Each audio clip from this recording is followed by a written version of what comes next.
Capítulo 5. Cançoneta com comentário. 5 vezes late um cão. Alguém escuta e vê junto. O surpreendentemente novo e impetuoso está se delineando. Certo dia, pedimos emprestado um disco aos nossos vizinhos Ingrid e Lennart R., a fim de gravá-lo na fita magnética.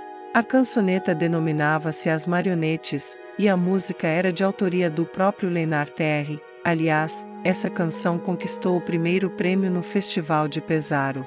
Tanto a melodia como a letra eram bem sugestivas. Rodei o disco numa eletrola portátil e gravei a música diretamente pelo microfone. Durante a escuta da fita magnética, ao terminar a música, ouviu-se uma voz de homem que dizia em sueco: "Isso está certo, ponto por ponto." Dias depois, numa tarde tranquila, achava-me novamente às voltas com uma gravação, quando ecoou o latido distante de um cão.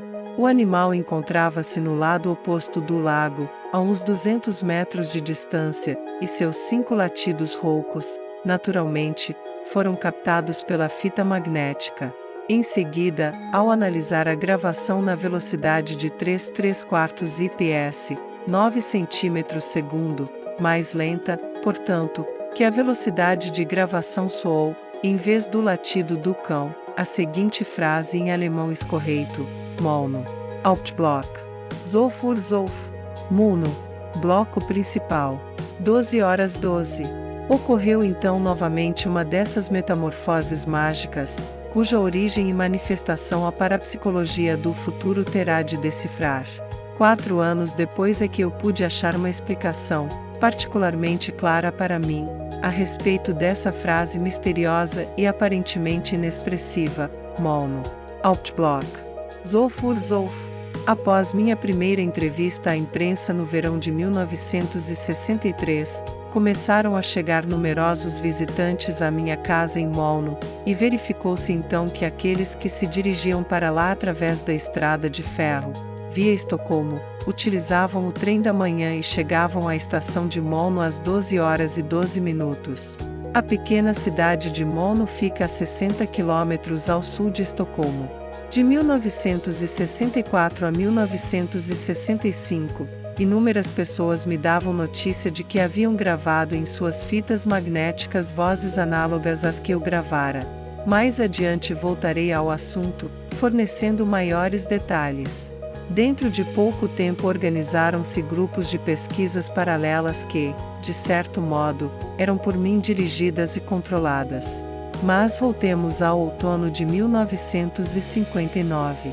Uma tarde, minha sogra veio visitar-nos em Molno, manifestando o desejo de conhecer também o sótão da nossa casa, de modo que a conduzi até lá, amparando-a na subida da íngreme escada. Nesse momento, minha mulher ocupava-se em lavar o chão. Antes que minha sogra entrasse no quarto, consegui, imperceptivelmente, ligar o gravador de som. Filo com o intuito de surpreendê-la com o som de sua própria voz. Mas logo ela demonstrou não se interessar em ouvir a sua voz e pouco depois se despediu sem ouvir a gravação. Mais tarde, ao escutar a gravação, constatei o seguinte: iniciou-se com a voz de minha mulher conversando com sua mãe, num volume de som normal. De repente o som desapareceu e houve um estranho silêncio. Aumentei ao máximo o regulador de som e pude então escutar uma conversa em alemão, o que me parecia esquisito, pois nenhum de nós falará alemão, mas unicamente sueco. Numa grande tensão, coloquei os fones auriculares e pus-me a anotar a palestra, palavra por palavra.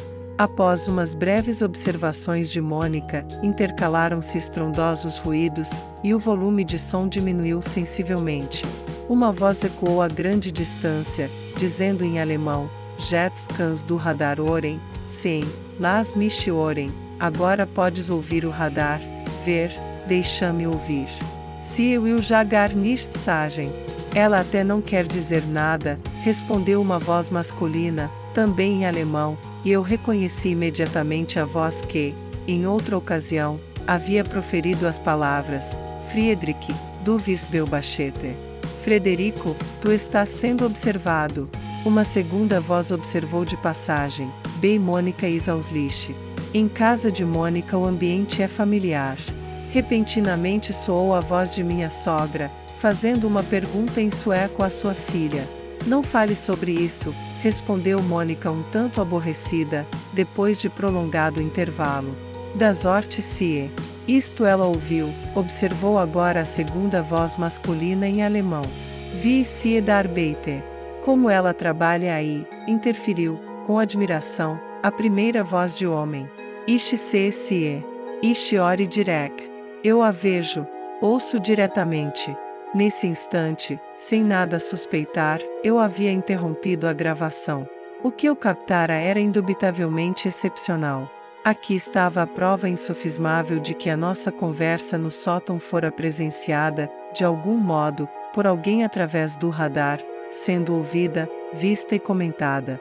Considerei esta prova como um grande progresso, e perguntava a mim mesmo se a gravação, tão nítida, teria alguma relação com as reações magnéticas da lua cheia. Ao fazer um retrospecto das ocorrências daquele verão e outono de 1959, levando em consideração o espaço de 8 anos e tentando precisar bem o meu estado de alma naquele tempo, devo reconhecer que eu me havia transformado interiormente em um gigantesco ponto de interrogação e que todos os meus sentidos e aspirações visavam unicamente a encontrar uma explicação para os fenômenos que se manifestavam dentro de mim e ao meu redor. Ao mesmo tempo, achava-me num estranho estado de agitação interna.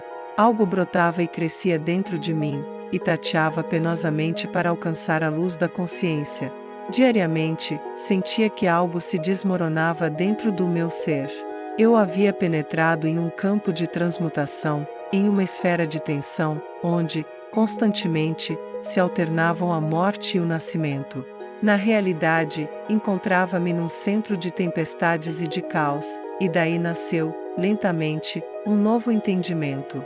Poderia expressar-me melhor da seguinte maneira: um plano de existência, oculto e misterioso, abriu um canal em minha direção e, evidentemente, de duas formas simultâneas, uma interna, através do inconsciente, e a outra externa, por meio físico-acústico, através do gravador de som. Que não se tratava de imaginação de minha parte, mas de uma realidade viva e objetiva, comprovavam, de modo incontestável, as fitas magnéticas com suas gravações, que podem ser reproduzidas à vontade em qualquer lugar.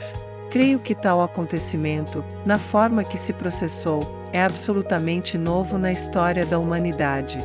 Confesso sinceramente que é difícil descrever fatos revolucionários desse tipo, e mais difícil ainda é vivê-los. Por mais interessantes e fantásticos que sejam, estão sujeitos, na realidade, a se transformar numa viva cabeça de ponte, já que se trata de uma experiência só realizável com o necessário discernimento e força psíquica.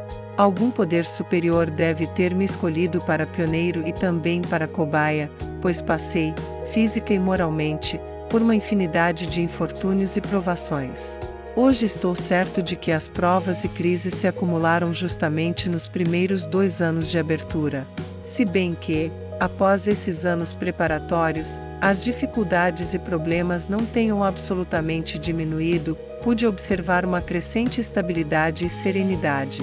O importante é que houve um introito a uma nova orientação, levando-me a superar a penosa fase das constantes perguntas e especulações e a alcançar um estado libertador de discernimento e compreensão. Em verdade, cheguei à conclusão de que as maiores dificuldades e obstáculos encontram-se dentro de nós mesmos e de que as tentativas de aproximação provindas de uma oculta dimensão de existência não seriam realizáveis sem a remoção desses obstáculos e embaraços. Ao contrário, conduzir-nos-iam, inevitavelmente, a novos equívocos. Dos 3 episódios que se sucederam em curto espaço de tempo, podem-se perceber claramente as tentativas de aproximação e as dificuldades decorrentes do contato com 2 diferentes planos de existência e consciência. Ainda bem que os do lado de lá dispõem de um admirável bom humor.